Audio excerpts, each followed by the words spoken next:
Por favor, cualquier cosa que quieran preguntar o acotar, están todos libres de participar, que es lo que tengo ganas, más allá de contarles, ¿no? Porque sé que son temas un poco, bueno, complicados de explicar y de entender y de transmitir a un público que quizás no está en esto, ¿no? Por así decirlo, pero lo voy a intentar hacer lo más ameno posible. Entonces, a mí la verdad es lo que me inspiró esta charla y también un artículo que escribí, fue en el Congreso, que Anaína habló un poco del, ¿cómo se llama? De un libro, Evolución en dos mundos, y, y cuando lo empecé a escuchar dije, wow, a mí se me abrió mucho la cabeza, porque dije, no puede ser que un libro así que yo no había leído esté escrito en 1957, como lo comentaba ella, y esté hablando de cosas que yo he estudiado y sigo estudiando, ¿no? Y así es como un poco se me fue abriendo un poco la cabeza, ¿no? Y dije, bueno, vamos a intentar darle una vuelta en función de lo que sé como médica y como científica, pero poniendo toda la parte espírita que claramente hoy en día creo que es fundamental entenderlo, darle una vuelta y entenderlo desde ese lado. ¿Y por qué? Porque vivimos en un día a día muy, muy ajetreado, vamos como un poco como zombies, como autómatas por la vida, sin entender que cada una de nuestras acciones tienen consecuencias en nuestro cuerpo físico y en nuestra mente. Y así es como muchas veces llegamos así, ¿no? Con lo que es el agotamiento mental, el estrés, la ansiedad, desmotivados en nuestro trabajo, en nuestras parejas, en nuestras relaciones interpersonales, y terminamos enojados, impacientes, no soportamos a nadie a nuestro alrededor. Pero bueno, ya todos sabemos que somos un cuerpo, en ese cuerpo tenemos una estructura que se llama cerebro, que hoy en día la mente se está dudando si está en el cerebro realmente, y claramente, como somos espíritas, tenemos un perispíritu, que es donde se condensa nuestro espíritu. ¿Y cómo se relaciona la genética con esto, no? Ahora, después les voy a ir explicando, ¿no?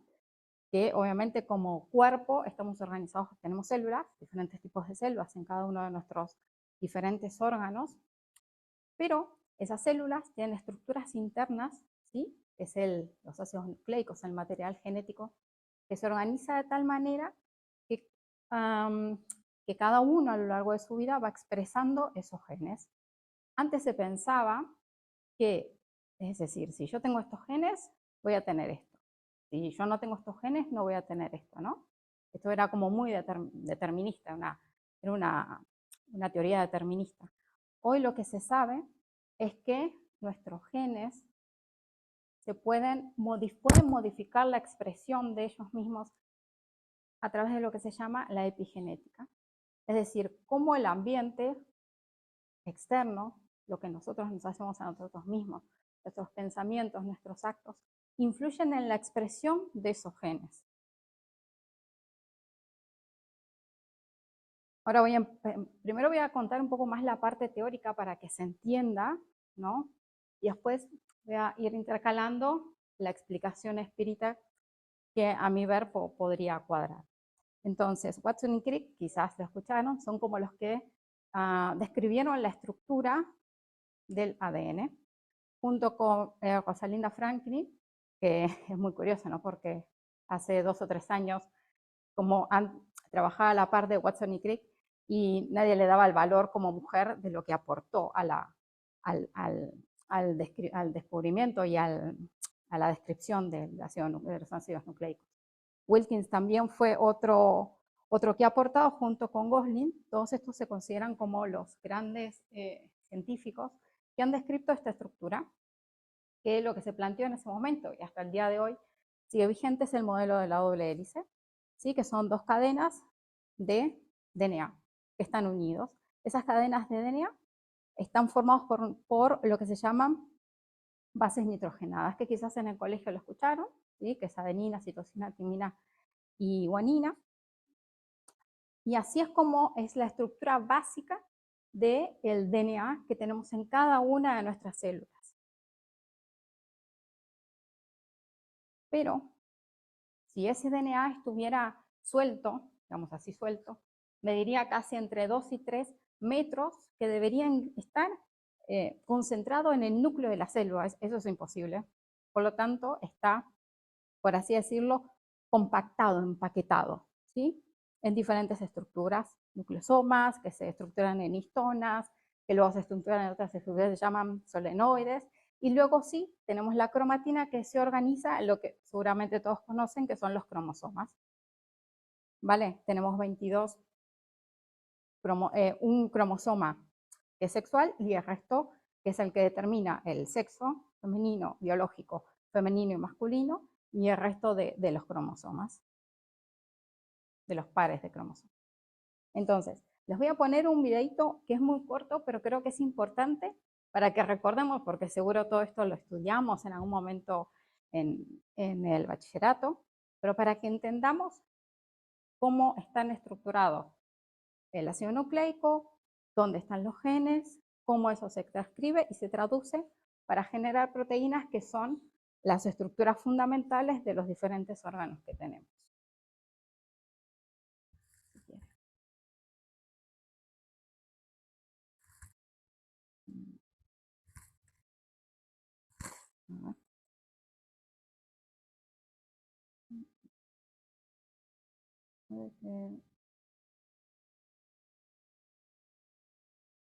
Voy a volver.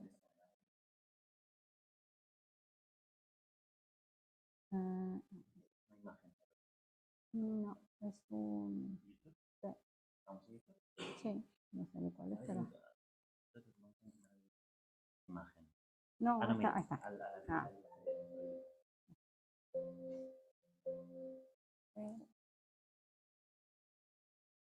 Ah. Vale, vale.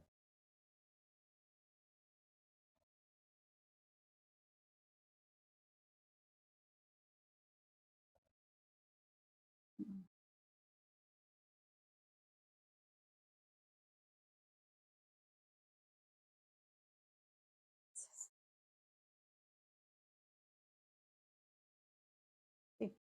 Esta es una célula. Dentro hay una estructura, el núcleo, que contiene el genoma, que en los humanos está dividido en 23 pares de cromosomas. Cada cromosoma está formado por cromatina. Esto es una hebra larga de ADN que está empaquetado alrededor de unas proteínas llamadas histonas. Dentro del ADN hay secciones que son genes, y algunos de estos genes poseen las instrucciones para construir proteínas.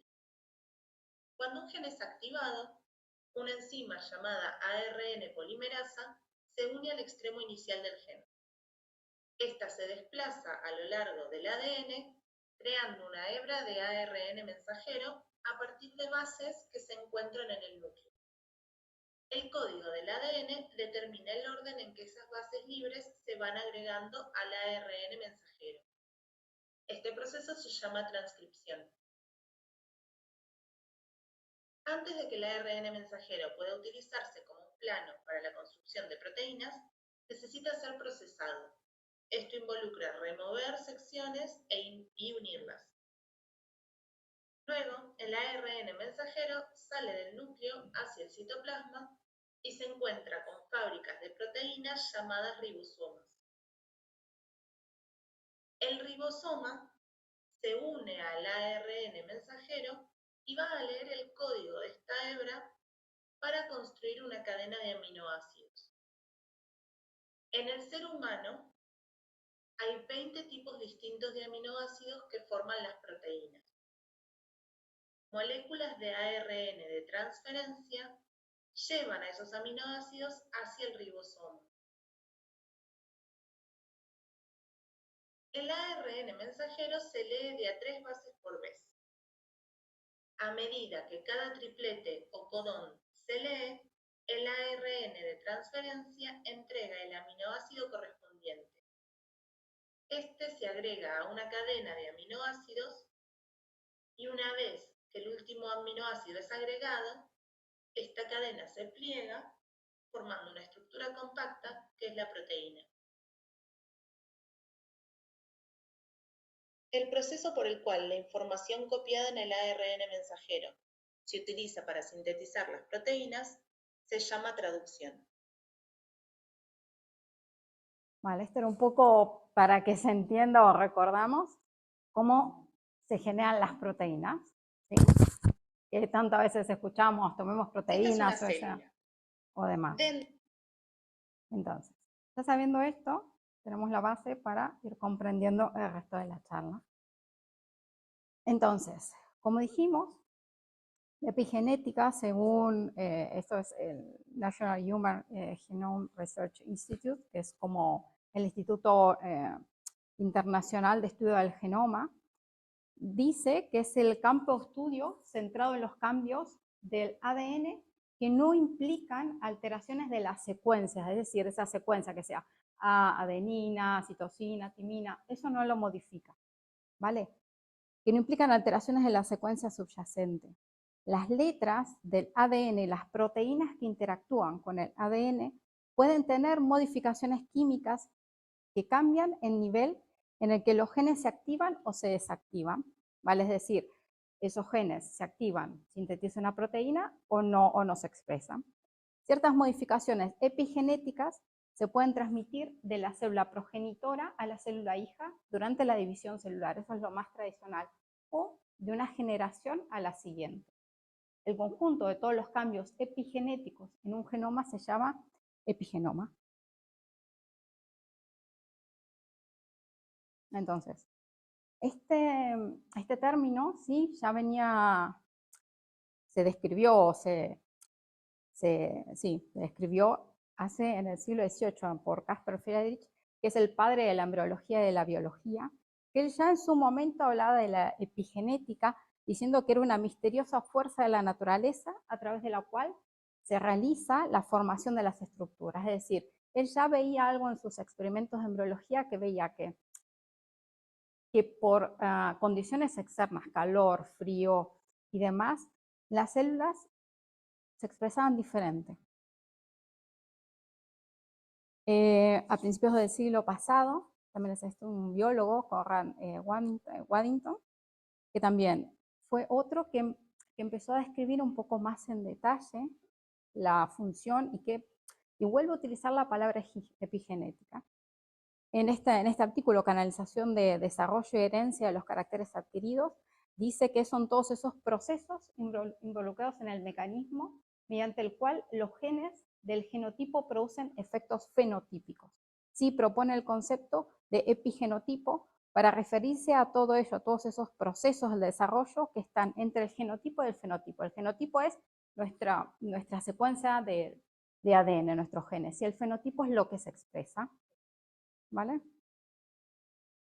Y Robin Holliday, que también fue un biólogo molecular, que empieza a hablar del efecto de la epigenética, tanto en el cáncer, ¿sí? En los diferentes cánceres, y en el envejecimiento. Y dice que los cambios que se producen en la expresión genética no solo ocurren durante el desarrollo, sino también a lo largo de la vida, es decir, que nuestras células pueden modificar lo que expresan, ¿sí?, a lo largo de la vida adulta, de manera tal que los cambios en la función de los genes heredados durante la mitosis, en el caso de una célula somática, y la meiosis, en el caso de células germinales, no implican cambios en la secuencia del ADN, ¿vale? Es decir, de nuevo, vuelve a lo que 2 siglos antes se empezaba a ver.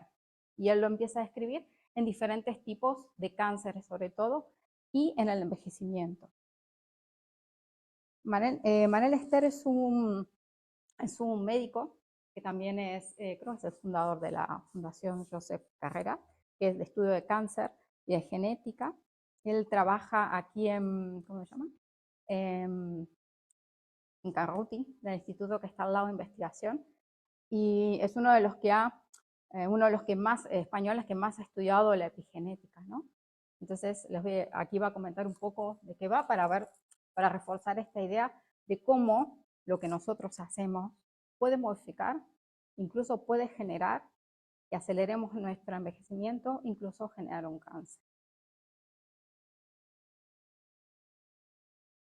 Manel, uno de los científicos punteros mundialmente, ¿en qué proyectos nuevos se ha metido o le esperan? ¿Cuál es tu próxima estación? Ahora estoy en una estación nueva, dirigiendo el Instituto de Subcarreras contra la leucemia. Esta estación es un punto de partida. La próxima estación, la próxima parada de este tren, solamente sea aplicar el conocimiento, aplicar toda esta información básica que hemos aprendido para cosas que lleguen verdaderamente a las personas, a los pacientes que están sufriendo. Tú eres especialista en epigenética. ¿Qué es la epigenética? Porque dice, si fuera API, dice, bueno, pues algo con abejas, pero epigenética, hemos de decir que es una palabra fea para explicar algo bueno. Epi significa por encima y genética, por encima de la genética. Es aquello que controla los genes, el genoma, el ADN. De forma muy gráfica lo podemos explicar si pensamos en gemelos idénticos, gemelos que se llaman monocigotos. Sabemos que hay gemelos idénticos, pero uno es más gordo, el otro más delgado, uno es más extrovertido, el otro más tímido. Eso no está en el ADN, porque ese ADN de ambos es el mismo. ¿Dónde está eso? En la epigenética, que son las marcas químicas que controlan esa genética. Puedes imaginártelo con una instalación eléctrica, que los cables es la genética, pero el modulador de la luz sería la epigenética. Ya. ¿Y para qué sirve? Esto que está muy balanceado, de ser muy regulado, en enfermedad se distorsiona completamente, se rompe. Y se rompe de muchas formas distintas. En cáncer de una forma, en enfermedad cardiovascular de otra, en demencias de otra. Es decir, hay una alteración de los patrones que regulan la expresión de nuestros genes. ¿Y el estudio de la epigenética ya se está aplicando para solucionar problemas médicos? Sí, la aplicación principal de la epigenética en medicina ha sido en el campo de la oncología, en el cáncer. De dos formas. Uno, biomarcadores. Este tumor es de este tipo. Y además, como es de este tipo, puedes dar este tipo de terapia. Medicina personalizada o de precisión del cáncer. Y el segundo aspecto importante sería usar la epigenética para diseñar fármacos que la reparen, que la devuelvan en un estado más normal. Y hay 7 fármacos usados en el contexto de leucemia y linfoma aprobados para uso clínico. Pero llamando a la puerta, pues hay centenares de compuestos que esperemos que se aprueben en los próximos años. Yo que me he informado, o por lo menos he intentado informarme antes de charlar contigo, he visto que también se pueden transmitir genéticamente algunos comportamientos o algunas circunstancias que haya. Vale. Es muy larga la charla, pero básicamente quería que, claramente es el padre español de la epigenética, entonces creo que mejor que él nadie lo va a poder explicar. Y es así, ¿no? Hoy en día está bastante aplicado en cáncer y en biomarcadores. En tratamientos se está empezando, pero bueno. Se pueden transmitir.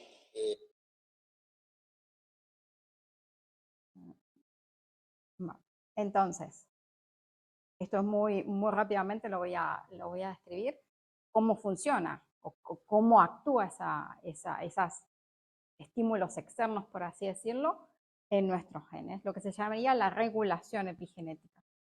Hay 3 formas más descritas y otras más. Uno, lo que hace nuestro cuerpo, nuestro organismo, es en el DNA meterle, por así decirlo, un compuesto, que es un metilo, y esa metilación hace que ese gen, ese DNA, se exprese más o se exprese menos. Por otro lado, la modificación de las histonas, ¿se acuerdan la estructura que va adquiriendo el DNA? Cuanto más compacta, menos se expresa, cuanto más laxa, más se expresa. Eso es la modificación de las histonas.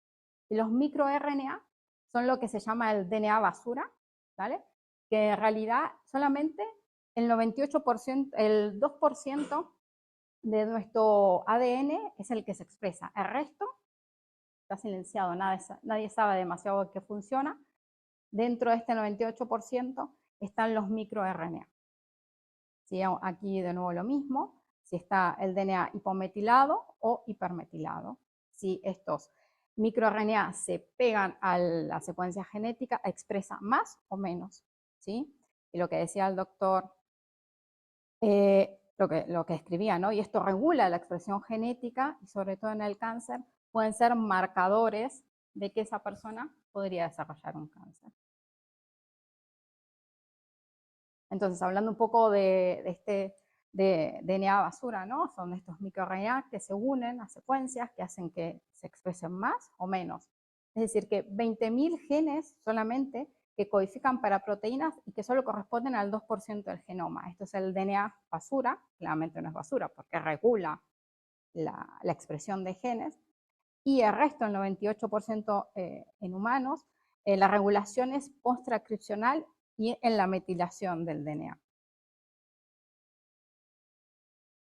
Entonces, ¿y cómo se estudia todo esto?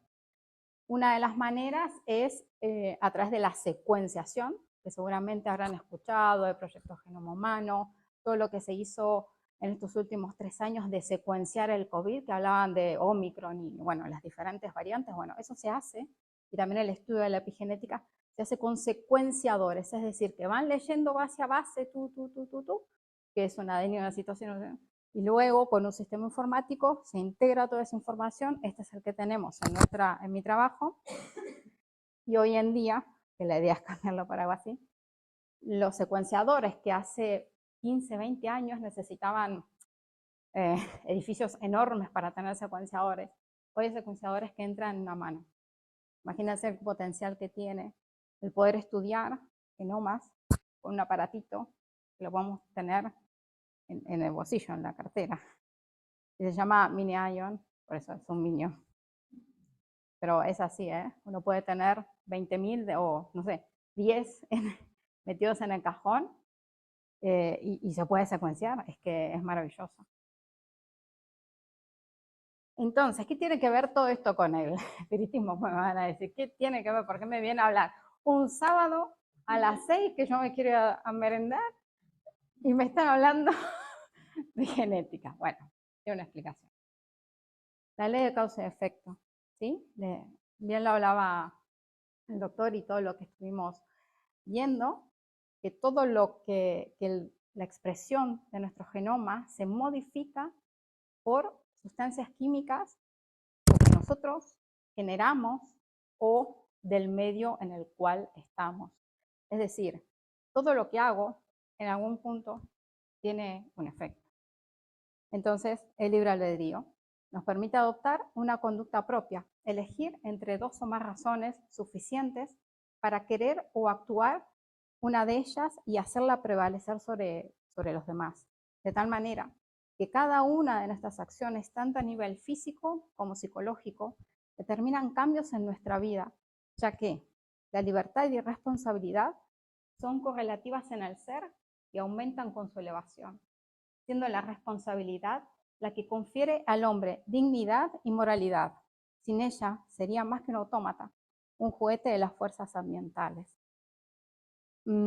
Para mí aquí en esta pequeña párrafo de Leon Denis sintetiza mucho, ¿no? Y no está tan lejos lo que nos plantean desde la ciencia a lo que nos plantean desde el espiritismo. Entonces, ahora voy a comentar algunos ejemplos, ¿no?, de diferentes situaciones donde se vio que la epigenética sí puede ser un desencadenante de la expresión, por ejemplo, en el caso del cáncer.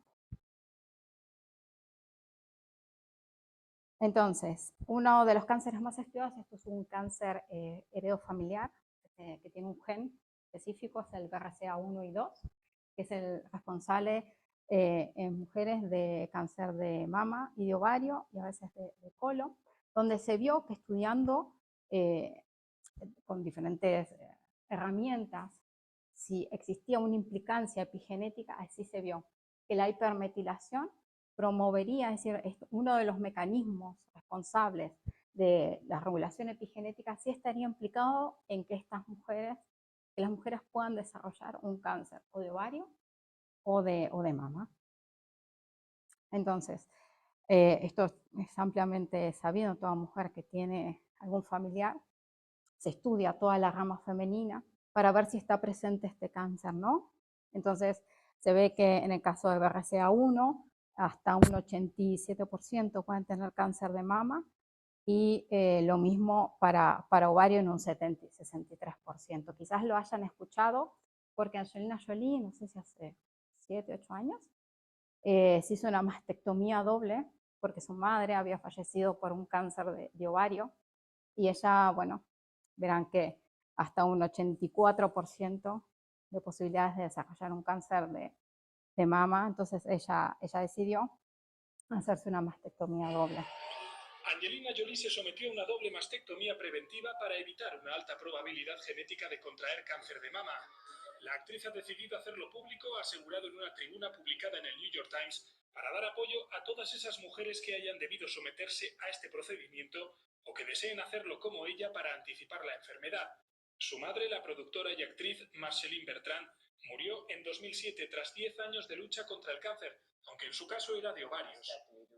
Este oncólogo explica que la doble mastectomía reduce claramente el riesgo de tener un cáncer de mama, aunque no al 0%. En su caso, desde el 80 al 5%. Jolie, que en la actualidad tiene 37 años y está muy involucrada en acciones caritativas y de concienciación ciudadana, cuenta que no quería vivir angustiada con la idea de dejar huérfanos a los 6 hijos que tiene con Brad Pitt. Considerada una de las mujeres más hermosas del mundo, la actriz asegura que en ningún caso ha visto disminuida su feminidad y que confía en que su confesión ayude a otras mujeres a dar el paso a que se hagan pruebas genéticas y si tienen un alto riesgo, que sepan cuáles son sus opciones. Bueno, ella también ha tomado su decisión, es su libre albedrío. Vale. ¿Alguien quiere preguntar algo, alguna curiosidad, algo que no haya entendido? Vale, dime. Sí. Es todo lo que uno hace. Yo puedo estar hoy aquí, yo puedo estar allí, yo puedo estar todos los días de mi vida tomando sol y luego el día de mañana tengo un cáncer de piel. Puedo pasarme todas las noches bebiendo, quizás el día de mañana tenga alguna complicación neurológica, ¿vale?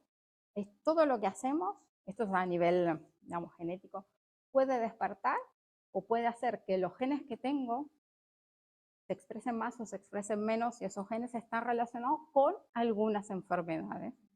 Eso es la relación, es todo lo que yo hago en algún punto, como decía Leon Denis, tiene sus consecuencias.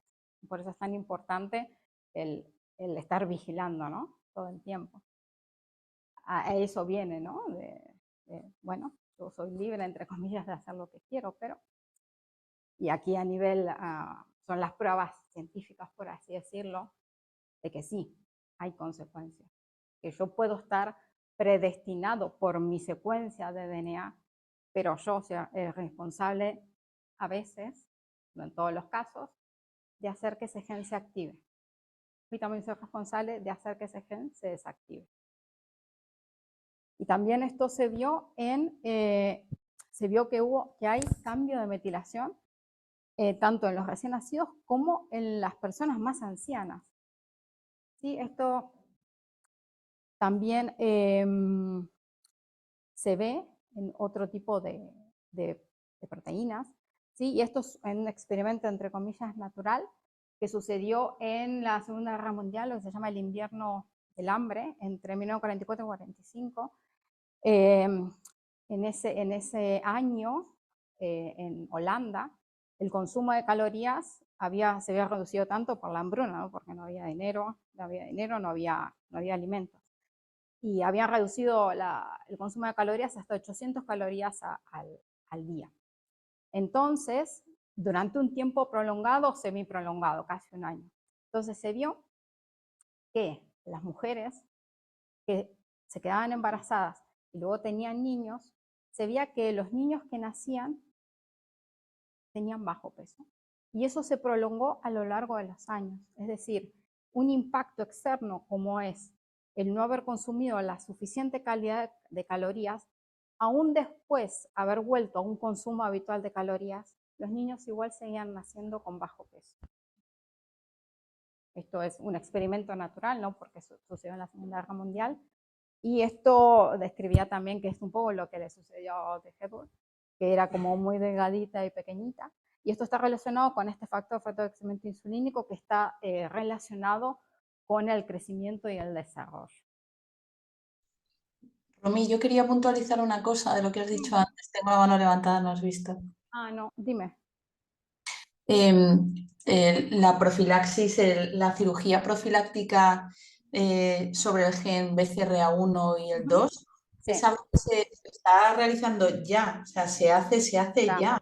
ya. Se hace ya ese estudio en mujeres que han tenido antecedentes familiares, se hace y Ujú, en el día a día está claramente claro, implantado y evidentemente las pacientes optan, claro, por una mastectomía bilateral ya. con exéresis de ovarios, quitar los ovarios Ujú, también sí. y útero. O sea que ya que tú has puesto ahí a Ya, Angelina Jolie, y parece que ya, sea... ya no es el ejemplo Pero como más España, típico, sí, pero pero así como ella decidió hacerlo, bueno, el libre albedrío. que claro, evidentemente a ti te proponen eso y sí, suele ser que sí, realmente, Por ¿no? eso, Mm. libre albedrío. Pero bueno, Mm. entonces, ¿dónde voy? Aquí. Dime, ¿sí? No, pregúntame. Sí, sí. Un poquito, porque si no se va, se extiende un montón. Entonces, este es un capítulo de un libro que me pareció muy bonito porque relaciona los efectos epigenéticos con la meditación. ¿Sí? De hecho, es un capítulo de un libro, ni siquiera es un artículo. Y aquí someramente describe, por ejemplo, cómo la meditación tiene impacto en el estrés crónico. Cómo la meditación, en este caso en el mindfulness, que es lo que escribe, reduce hormonas esteroideas, citoquinas proinflamatorias relacionadas con el envejecimiento y niveles de serotonina y reducción de la inflamación. Todo esto, lo que hoy en día hablan, ¿no? de un cuadro de ansiedad, un estrés crónico, bueno, muchas a veces, en torno a un burnout, ¿sí? Se vio comprobado, cuantificado, que el mindfulness tiene un impacto. También a nivel de reloj epigenómico, que es lo que les comentaba, ahora después más adelante se los cuento también, cómo tiene impacto en la persistencia de los telómeros, que habrán escuchado que los telómeros están relacionados con el envejecimiento, ¿sí? Eso también tiene impacto incluso en la meditación. Y este artículo lo propone como un tratamiento complementario en situaciones de estrés, ansiedad, diferentes tipos de cánceres, diferentes enfermedades neurodegenerativas, ¿sí? Que esto ya está, que ya está aquí. ¿Ya? Que un artículo, que revistas y libros digan, además de esto y esto, la quimioterapia y esto, por favor, agregar la meditación.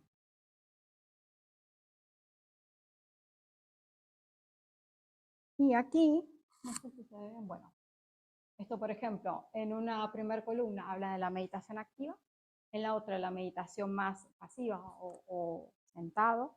Y aquí lo que recalco son las biomoléculas, es decir, todas esas sustancias que se ve y se describe que disminuyen con los diferentes tipos de meditación, sea cual fuere. Disminuye el cortisol, los marcadores de inflamación, la CTH,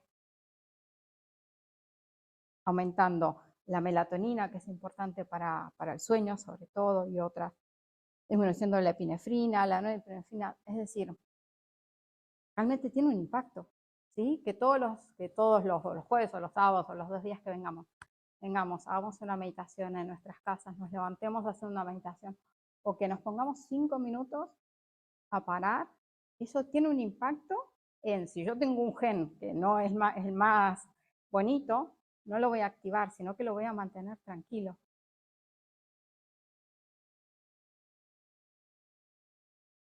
Y también lo que les comentaba en el envejecimiento, ¿vale? Entonces,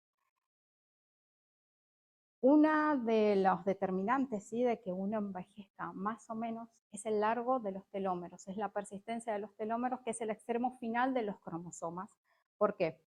Bueno, como les decía, están al extremo de los cromosomas a los que protege, es decir, y para esta protección existe una proteína, se llama telomerasa, que es una enzima que tiene una proteína y una secuencia de ARN que actúa como molde para el DNA que está en el telómero. Es decir, que cada vez que las células se dividen, en vez de perder ese extremo del telómero, esta telomerasa hace que se mantenga y nuestros cromosomas se mantienen estables a lo largo de la vida. Y, de hecho, hay muchos estudios que describen el impacto de la meditación y el largo de los telómeros. Y aquí, bueno, lo que concluye es un metaanálisis que es como la mejor forma de analizar el impacto de alguna acción, ¿sí? Y aquí concluye que un gran número de horas está asociado con un gran impacto en la biología de los telómeros.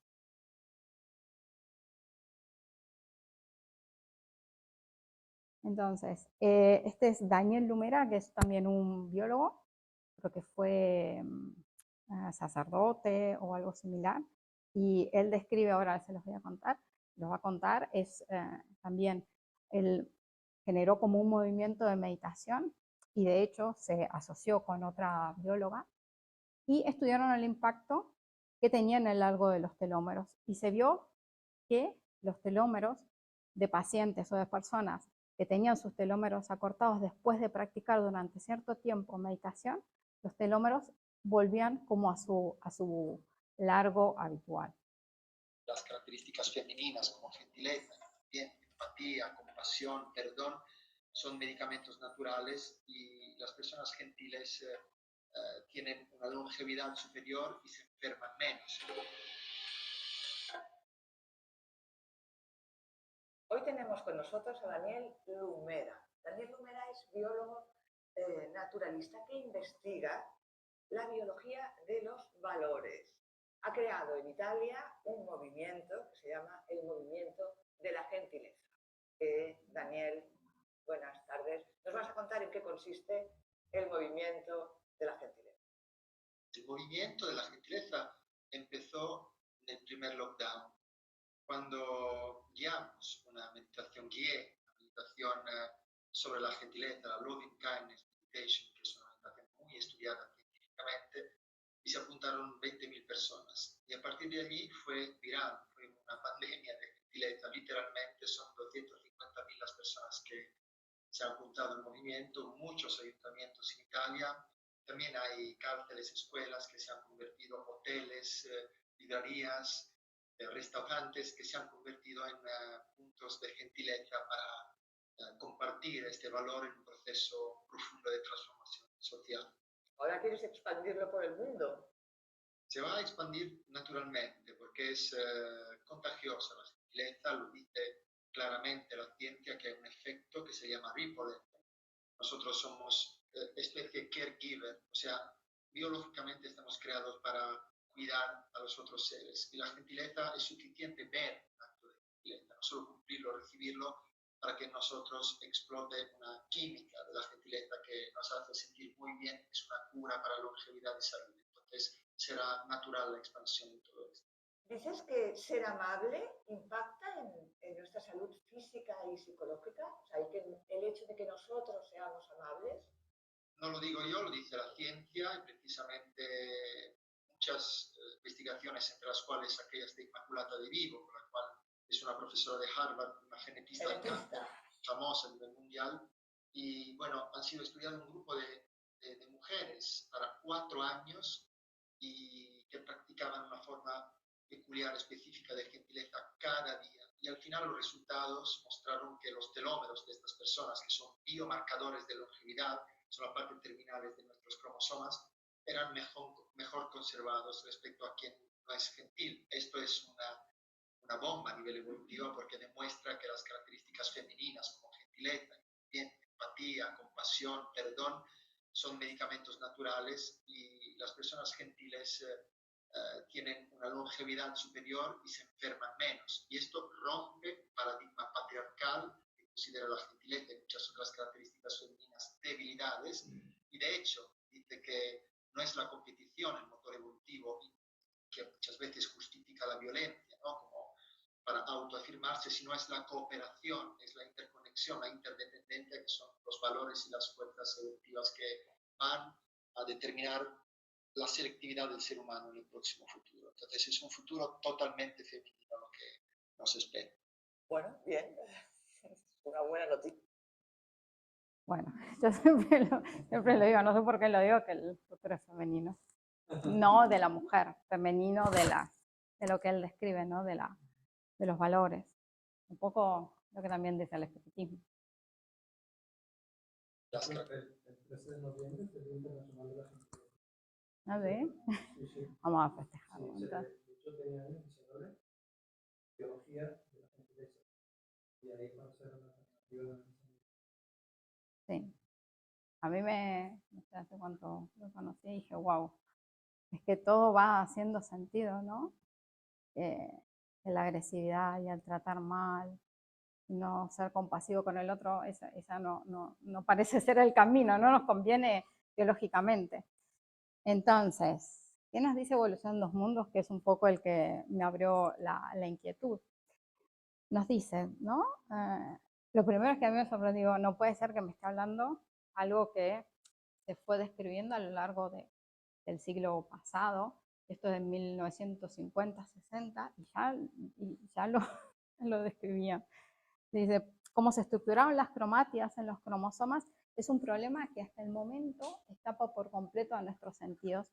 Hoy un poco, bueno, ya se sabe un poco más, pero sabemos que los arquitectos espirituales compenetrados con la supervisión celestial emplearon largos siglos preparando las células que servirían de base al reino vegetal, combinando nucleoproteínas, que lo hablaba en ese tiempo y yo lo estudié hace 20 años, con glúcidos y otros elementos primordiales, a fin de que se estableciese un nivel sólido de fuerzas constantes entre la carga del núcleo y la del citoplasma, ¿sí?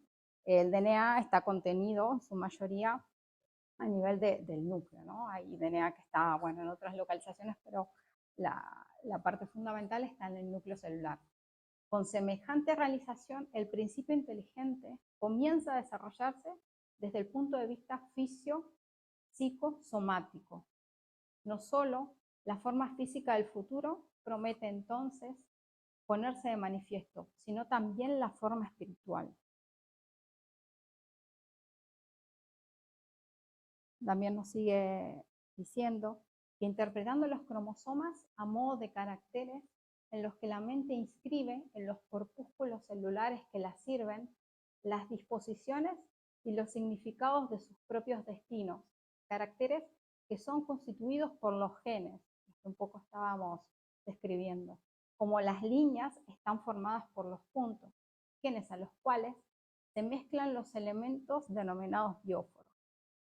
Y tomando los bióforos en esos puntos como si fueran los gránulos de tinta que los colorean, será lícito comparar los principios germinativos en los dominios inferiores a los trazos de la geometría elemental y apenas trata de líneas y figuras simples de la evolución, para encontrar en esos mismos principios, en los dominios superiores del alma, la geometría trascendente aplicada a los cálculos diferenciales integrales de las cuestiones de causa y efecto.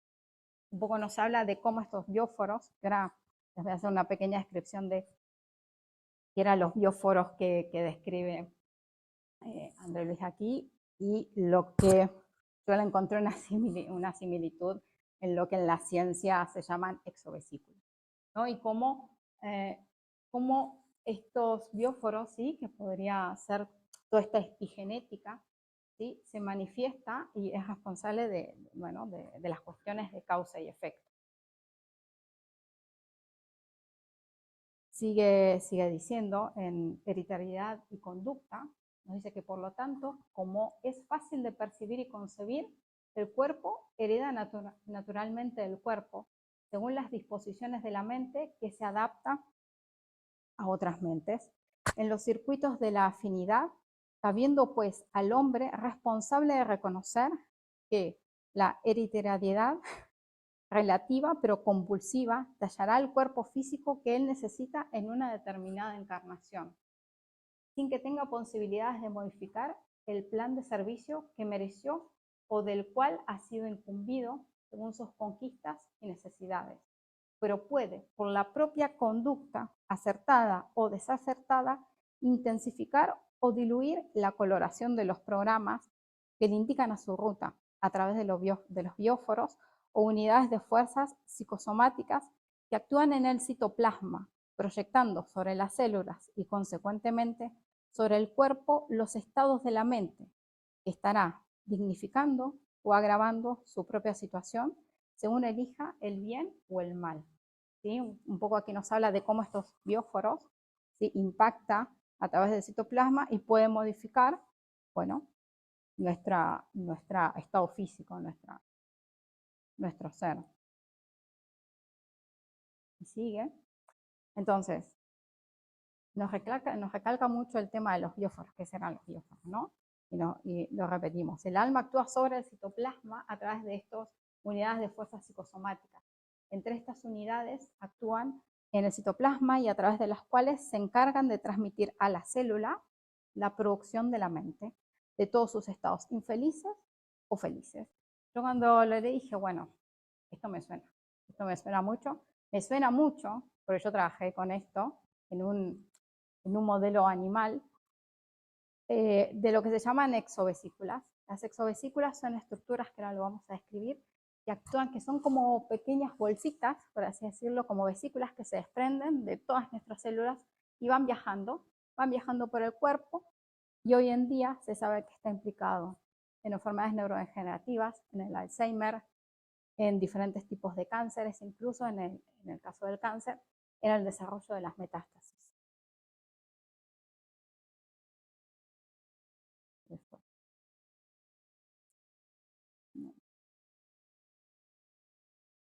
Entonces, este señor,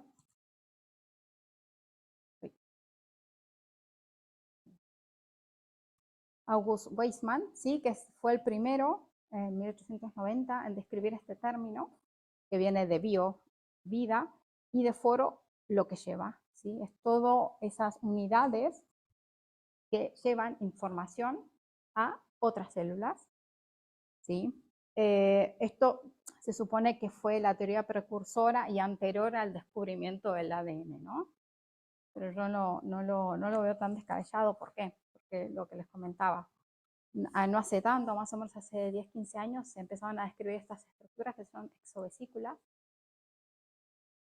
que son estructuras celulares que se liberan de todas nuestras células y que están delimitadas por una bicapa lipídica, que se liberan naturalmente de las células, y las mismas permiten la comunicación intercelular debido a que contienen numerosas moléculas de selenización.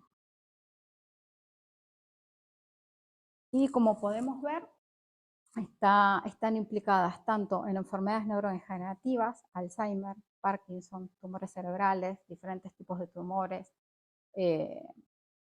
etcétera. Incluso hoy en día se aplica o también se pueden utilizar como tratamientos porque son vehículos. Esta es una foto mía, es de microscopía de fuerza atómica.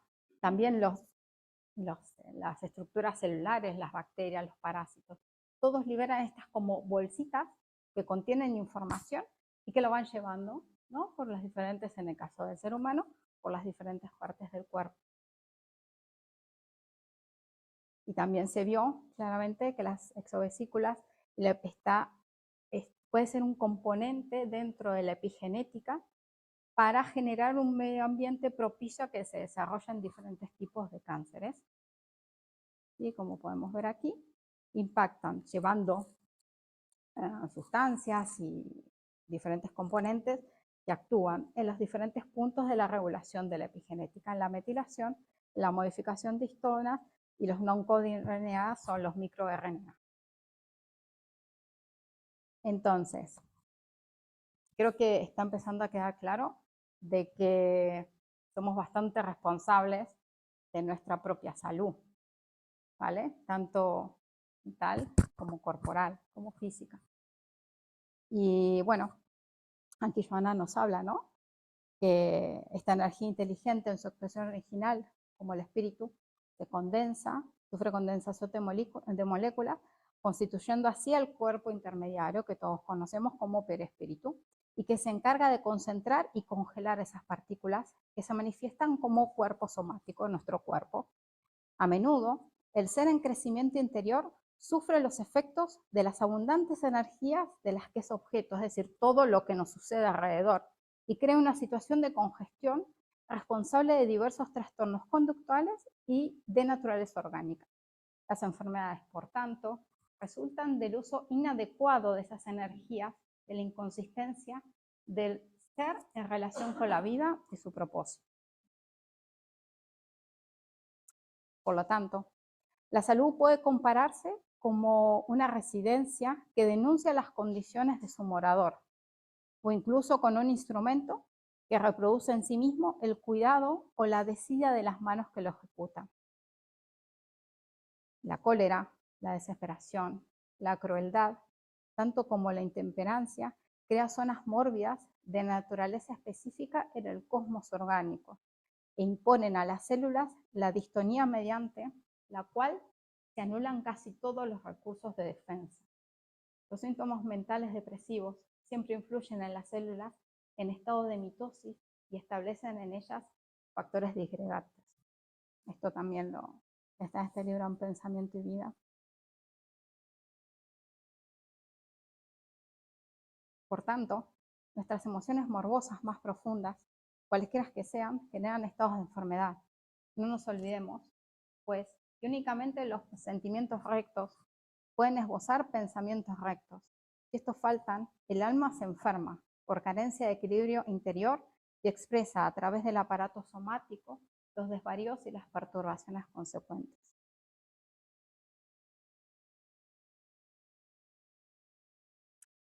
¿Y esto en qué se resume, no? En el autocuidado. ¿Sí? El autocuidado son todas estas prácticas que hacemos en el día a día para respetarnos, cuidarnos, hacer ejercicio, leer, comer alimentos adecuados, con cierto permiso, ¿no? Porque también el alimento no es solo comida. ¿Sí? Todas aquellas cosas, relacionarnos con personas que nos transmiten también esa buena energía, ese optimismo. De todo esto es el autocuidado. ¿Y por qué? Porque toda la falta del autocuidado tiene consecuencias, tanto estrés, ansiedad, depresión. También las consecuencias derivadas del no autoconocimiento, del no conocerlos, de no conocerlos y así no conocernos y no conocer al otro y respetar al otro. Físicas, consecuencias físicas como son las enfermedades de transmisión sexual y emocionales, como el apego excesivo o la dependencia emocional. Y así, como ya describimos bastante, consecuencias físicas, las enfermedades autoinmunes, enfermedades agudas, enfermedades cardiovasculares, algunas enfermedades neurodegenerativas. Entonces, mi idea era un poco, viniendo de un ámbito bastante académico, para mí poder congeniar, ¿no? Y entender y darle una vuelta con una comprobación calculada y científica, para mí era muy importante, porque dime. Sí, es que no, es que dile a Esther que no sé por qué no me deja. Ahí.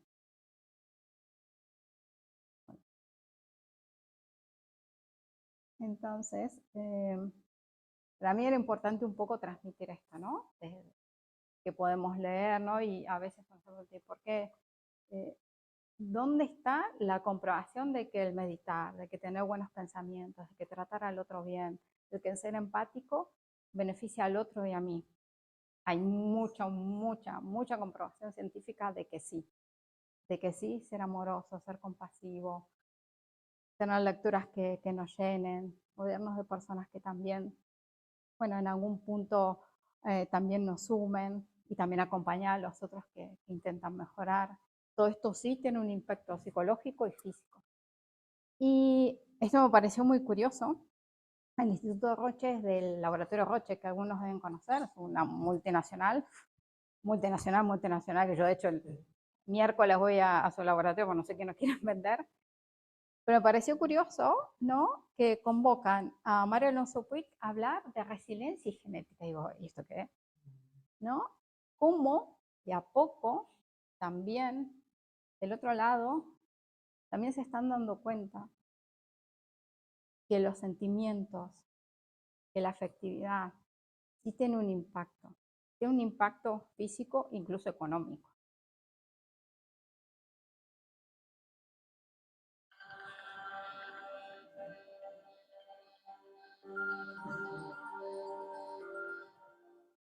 Hoy estamos más allá de la medicina personalizada de precisión, porque estamos dando un paso conjugando la genética con la resiliencia. La resiliencia es capacidad de adaptación, capacidad de avanzar, y eso es parte de los atributos de nuestra medicina personalizada de precisión. Todos nosotros sabemos que ante situaciones difíciles, ante situaciones críticas, hay personas que de alguna manera son capaces de adaptarse mejor a esa situación difícil, y aunque lógicamente lo pasan mal, de alguna manera vuelven a ser ellos mismos cuando esa situación ya no es tan intensa. El conocimiento de los epigenes, que es lo que está encima de los genes y que permite que un gen pueda ser leído o no, puede abrirnos posibilidades extraordinarias en montones de campos, porque desde luego nos puede interesar muchísimo que algunos genes se expresen, genes que mejoran la inteligencia, que mejoran la relación social, que mejoran la función del sistema inmune, y hay otros que no nos interesa que se expresen, oncogenes que pueden dar lugar a mutaciones.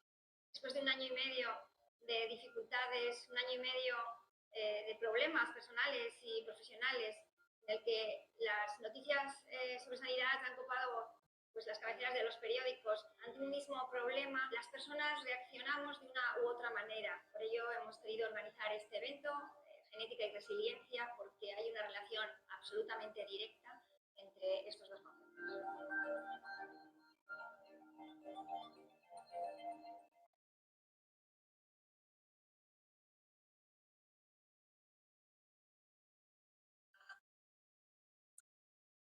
Entonces, bueno, era un poco esto lo que les querían contar. Y la resiliencia me parece que es algo fundamental. Creo que es uno de los, no sé si llamarle valores o, bueno, valores. Creo que es fundamental que empezamos a desarrollar, porque así como nos viene una pandemia, puede venir otra, pero bueno, a nivel personal, esto de estar atentos, ¿no? Del orar y vigilar, porque bueno, situaciones complejas, más o menos, pueden aparecer en cualquier momento, pero si estamos preparados, con nuestro espíritu bien alto, se lleva de otra manera. Entonces, voy a terminar con un momento musical, como nos gusta mucho aquí. Pero al buscar este momento musical me acordé de algo. Este es un cantante, que es argentino, que yo lo conocí hasta hace 2 o 3 años, que me acuerdo que a mi madre le gustaba bastante, y a mí no me gustaba. Y en este despertar, en este autodescubrirme, bueno, lo empecé a escuchar, y empecé a escuchar su historia. Él se llama Un Trovador, nació creo que en La Plata, estuvo un montón de veces en, ¿cómo se llama? En reformatorio, se lo conoce. Y luego empezó a cantar, y empezó a cantar de la vida. Él decía que no tenía lugar de vivir, no tenía una casa. Él iba de hotel en hotel haciendo giras. Es verdad. Se fue por todos los países, se fue en el 70 por la dictadura, porque lo consideraban un músico, bueno, rebelde, y bueno, en los 70 muchas personas se fueron, porque si no, bueno, se mataban, básicamente.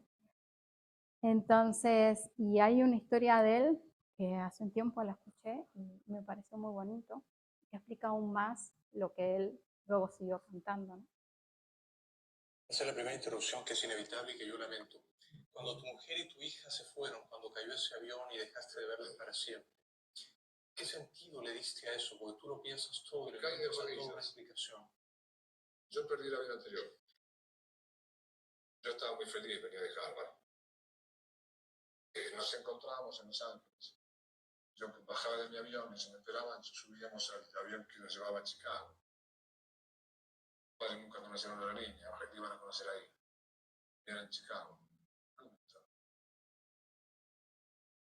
Señor Morty sabía que yo volaba, se enteró por televisión que había caído el avión. Señor Morty estaba en el Valle de Ohio, a 1 hora y minutos de Los Ángeles. Rápido se hizo traer en automóvil. Entró al aeropuerto y se encuentra conmigo. Yo no sabía todavía si había subido o no al avión. Había un gran cartel donde iban a salir un nombre de los que habían subido al avión. Yo pensé, no, seguro que me esperó, seguro que lo perdieron. ¿Cómo va a morir mi mujer y mi hija? Eso pensamos todos. Fue el segundo nombre de la lista. Inmediatamente. 57 pasajeros más la tripulación.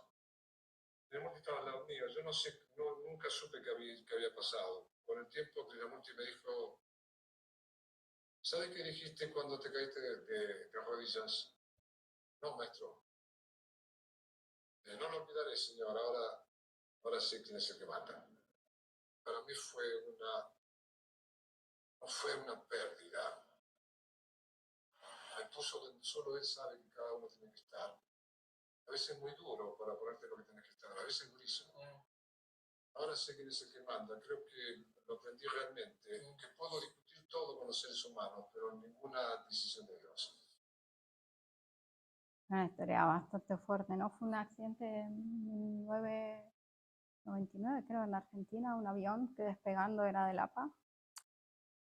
Perdió pista y a los pocos metros se estrelló y murieron todos, incluido su esposa y su hija. Y así todo, él cantaba canciones preciosas. Y una de estas es Dios va contigo a todas partes, ¿no?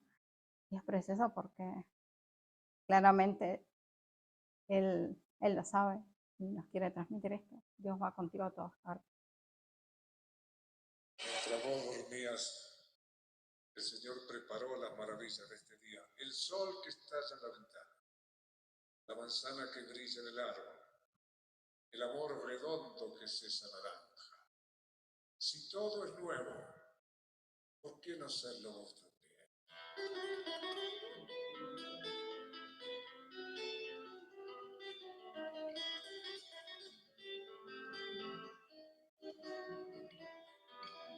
No le tenga miedo a la soledad, que solo por ella conocerás.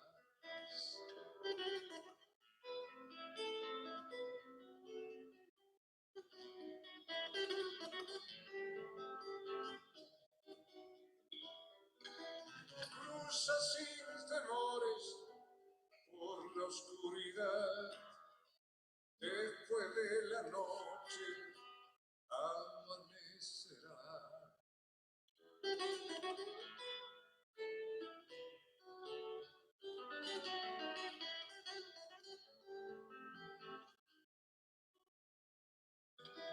Vaya donde vayas, siempre es tu país, vive tu presente y serás feliz.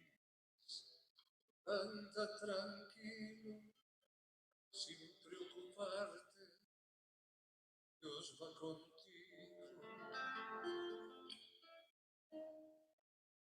a todas partes.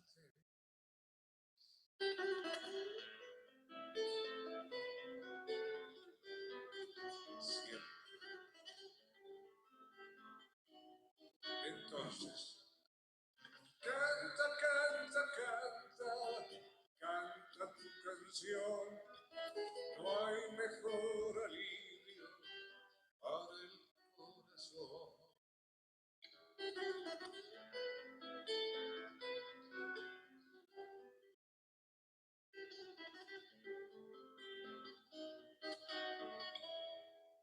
Sueña, sueña, sueña, no dejes de soñar.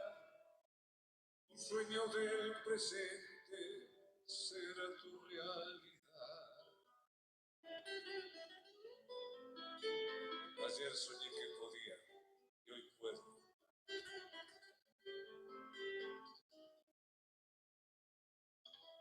Vuela, vuela, vuela, no dejes de volar, que tu sueño decida dónde quiere llegar. Anda tranquilo, sin preocuparte, Dios va contigo. Es tu copiloto.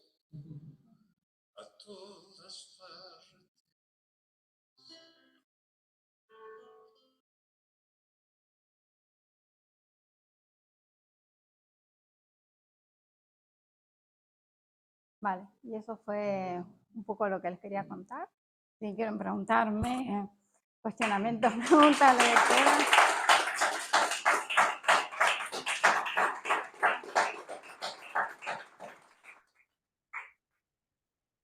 Así que es un tema un poco complejo de entender, pero bueno, por lo menos para que se lleven el concepto básico de que todo lo que hacemos tiene consecuencias. Así que bueno, aquí tenemos una oportunidad maravillosa de seguir aprendiendo, seguir cultivándonos y acompañando a otros y acompañándonos a nosotros mismos.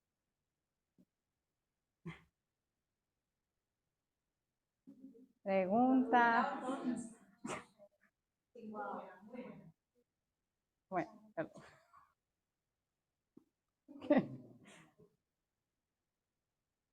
La conferencia de hoy es de extrema calidad. Bravo, Romy, bravo. Felicidades. Romina, Felicidades, Romy. felicidades. Felicidades porque ha sido alucinante. Ay, Luisa. Tenemos médicos en la sala. Tal vez quieren preguntar o la propia Esther, algún tema médico o complementar. Sí. Argemiro. Vale, sí, el RNA basura. ¿Qué quieres decir? ¿Qué quieres decir? Romina, por favor, ilústranos. Bueno, sí, es que en Alzheimer, por ejemplo, es que en esquizofrenia hay tantos genes que parecen estar implicados. Tendría que buscarlo, buscamos algo de epigenética y, vamos, si hay todo el mundo dice que hay un componente genético en la esquizofrenia.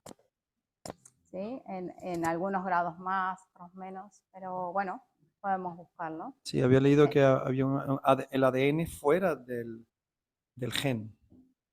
Están atacando por ahí con unas proteínas y qué sé yo, buscando una respuesta por allí. Bueno, vamos, a ver, son los que hay diferentes tipos de microRNA o non-coding, ¿sí? Que como lo que describí ahí, es que es un mundo esto, que hace que hay personas que desarrollan una esquizofrenia y otras que no. Sí, y creo que he leído algo de que, bueno, el ambiente en el cual crecen, ¿no? También tiene un gran impacto. De hecho, lo vimos en lo de la hambruna en la Segunda Guerra Mundial, que sí tiene un impacto en que algunos genes se expresan más, otros menos. Es que es un mundo nuevo, la verdad.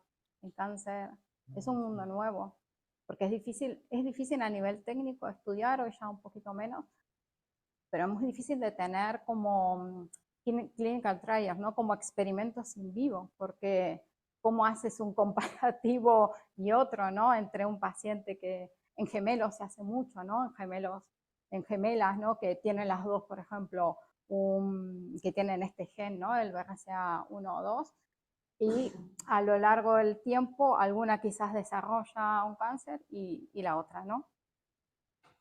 ¿Sí? Esto es por la epigenética, porque hay un paciente que no ha hecho ejercicio, ha tenido una alimentación regular, ha estado en un ambiente de estrés extremo.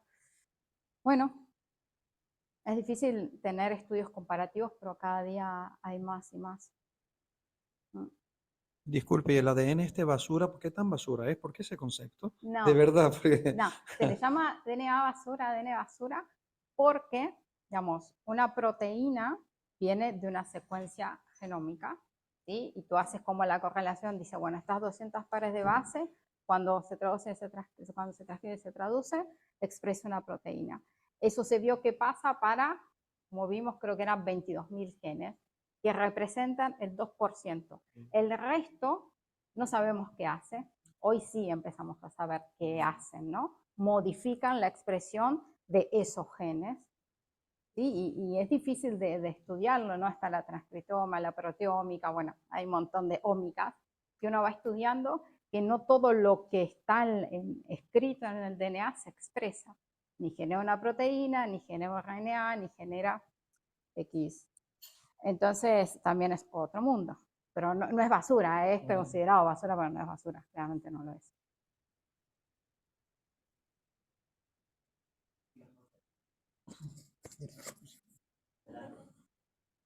Yo te voy a dar la vuelta.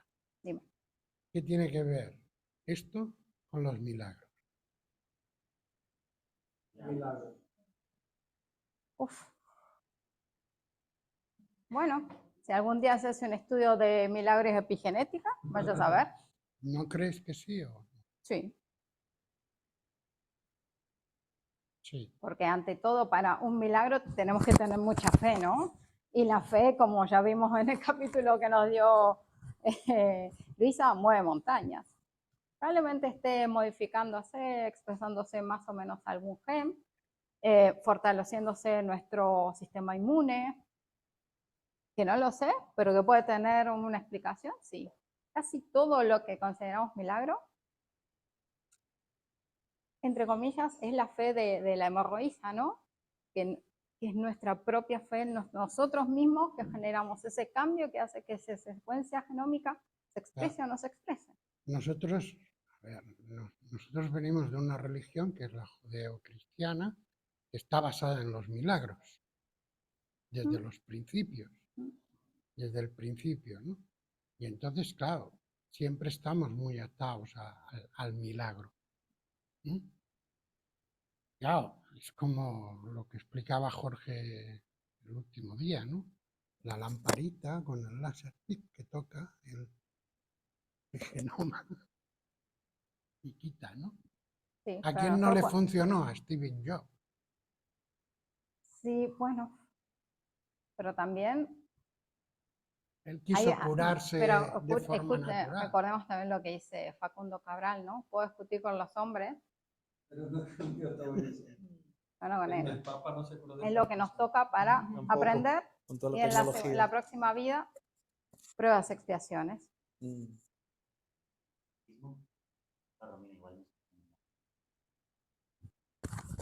Decimos, ¿no?, que no existen los milagros. Los milagros simplemente son cosas que todavía no se han explicado. Como igual siglos atrás era un milagro ver un vehículo moverse con ruedas, o era un milagro, yo qué sé, volar en un aparato de hierro. No, pero hoy en día ya no es milagro porque hay leyes que se han descubierto, ¿no? Y claro que el ser humano es un ser súper primitivo y entendemos una parte minusculísima de este universo. Todo lo que hoy nos ha explicado, algún día se explicará, incluso lo que hoy se llama milagros, ¿no? Los espíritus pueden actuar sobre la materia de muchas maneras, teniendo en cuenta factores causales. Tal vez Steve Jobs, tal vez, porque yo no lo sé en serio, pero tal vez no tenía el merecimiento que tenía Divaldo Franco y no tuvo esa curación. O tal vez porque Steve Jobs tenía que pasar por ese motivo por su propio bien. No es que no tuviera merecimiento, es que por algún motivo lo necesitaba. En todo caso, los dichos milagros son seguramente cosas que tienen una explicación que desconocemos todavía. Y admitimos la ignorancia en muchas cosas. ¿Pensabas en algún milagro en particular? ¿No?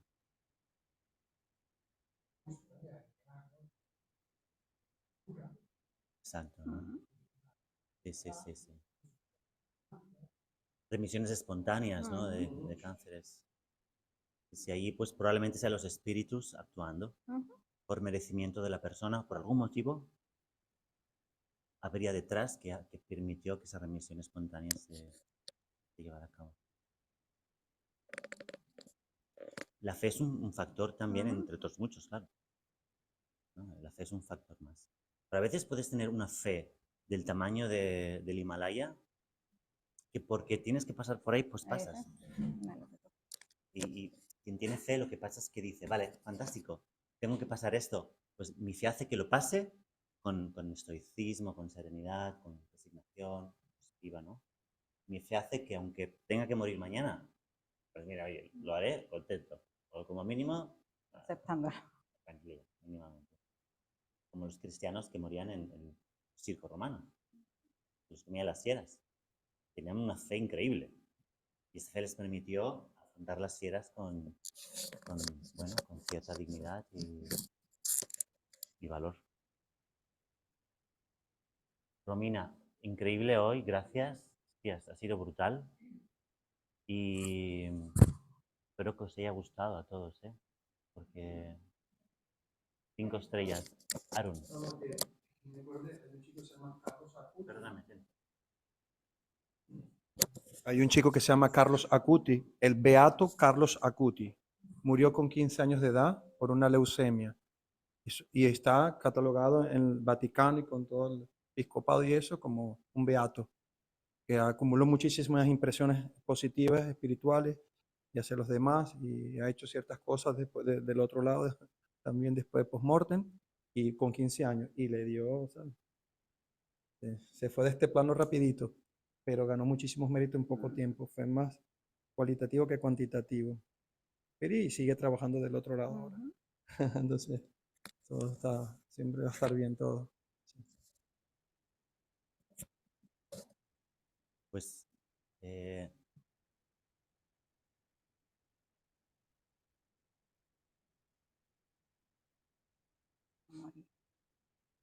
y la batería está agotando. Bueno, Romina, una vez más, gracias. Un aplauso fuerte.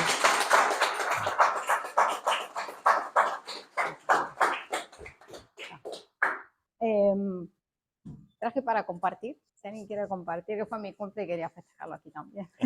Ok, pues bueno, habrá que cantar el cumpleaños feliz, ¿no? Ya lo editaremos después, si hace falta. ¿Sí o no? ¿Le cantamos, Esther?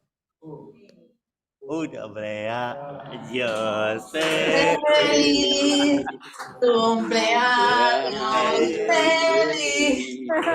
Deseamos por Romy, cumpleaños feliz. Gracias por estar y por es una chica excelente, porque es una chica excelente. Y siempre lo será.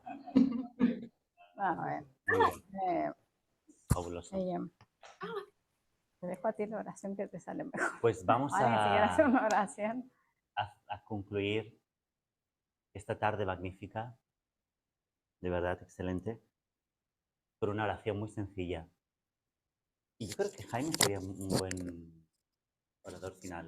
Ven, amigo. Te toca, ven. Poco a poco a todos nos toca, así que toca. Una oración. Vente. No soy muy tímido. No.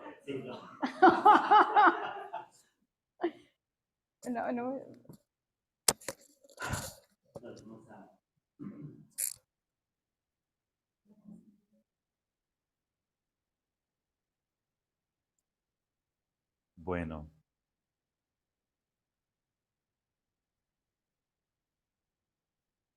estamos em um momento único, que é em tentar regular nossos pensamentos, primeiramente dando as graças pela oportunidade de aprender, se é algo novo, se é algo que já sabemos, pero não entendemos de todo, pero em conjunto, não? Que é o que nós outros hacemos aqui. Vivir é algo que hacemos juntos, pero la conclusión siempre es individual. Así que vamos na oración primeramente para dar las gracias por la oportunidad y también en nombre de nuestra amiga de cumpleaños hoy. Así que todos os espíritos de luz, nossos amigos e companheiros que aqui se encontram com nós outros, nosso Deus, nosso Jesus Cristo, que nos bendiga sempre, que nos ilumine sempre e que haga com que nós outros sempre ponemos em prática tudo o que venimos a aprender cada dia um pouco mais. Praticar o amor, a compreensão, la compasión, el perdón, entender que siempre somos tan pequeños, pero juntos somos más fuertes.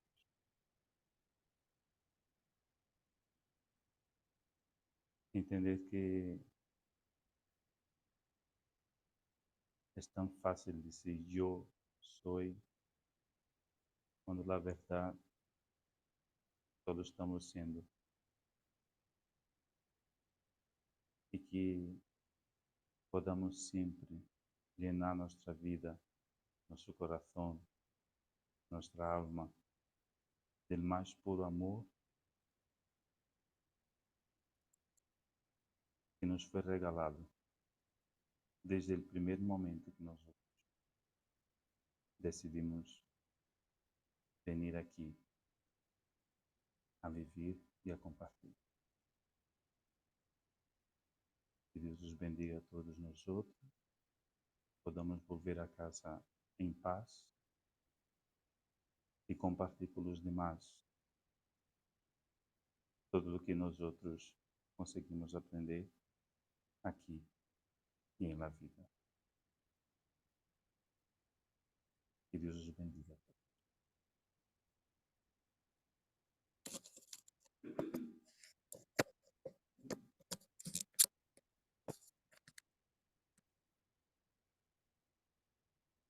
Pedimos a los compañeros de casa también.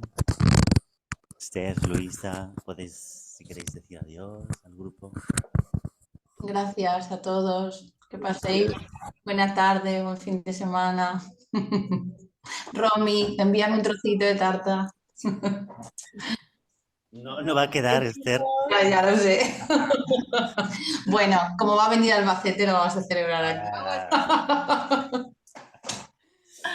Luisa, Besos. Ramón. Adiós, buen sábado. Adiós.